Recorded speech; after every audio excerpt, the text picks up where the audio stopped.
Bhole Baba dairy నుంచి 2019 నుంచి మరి ముఖ్యంగా భోలే బాబా డైరీ 2019 నుంచి 2024 వరకు 68.17 లక్షల కిలోల కల్తీ నెయ్యి సప్లై చేస్తున్న అంశం గురించి ఇప్పుడు పెద్ద ఎత్తున చర్చ జరుగుతోంది. భోలే బాబా డైరీ అనుబంధ సంస్థలైన హర్ష ట్రేడింగ్, హర్ష ఫ్రెష్ ఈ కంపెనీలతో సింఘాల్ డీల్ కుదుర్చుకున్నారా? Biggest question mark as of now. అయితే చర్చ మాత్రం తీవ్ర స్థాయిలోనే ఉంది. నెయ్యిలో palm oil, palm kernel, palmolein oil కలిపారంటూ సిట్ చెబుతున్న మాట.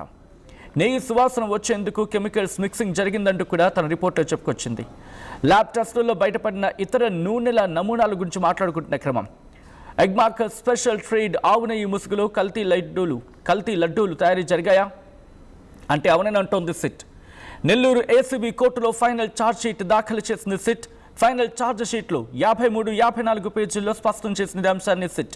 కల్తీ నెయ్యి వ్యవహారం మొత్తం సింఘాల్ కనుసన్నల్లోనే జరిగిందంటోంది టీటీడీ. ఇలాంటి వ్యక్తిని టీటీడీ ఈవోగా ఇన్ఫాక్ట్ కల్తీ నెయ్యి వ్యవహారం మొత్తం సింఘాల్ కనుసన్నల్లోనే జరిగిందంటూ సిట్ చెప్తున్న క్రమం. నిజంగా ఈ అంశం గురించి దాంట్లో పేర్కొనడం జరిగిందా? చర్చ జరుగుతోందా? ప్రస్తుతం దీని గురించి మాట్లాడుకుంటున్న క్రమం. అయితే ఇలాంటి వ్యక్తిని టీటీడీ ఈవోగా ఎందుకు నియమించారా అని తలలు పట్టుకుంటున్నారు పెద్దలు.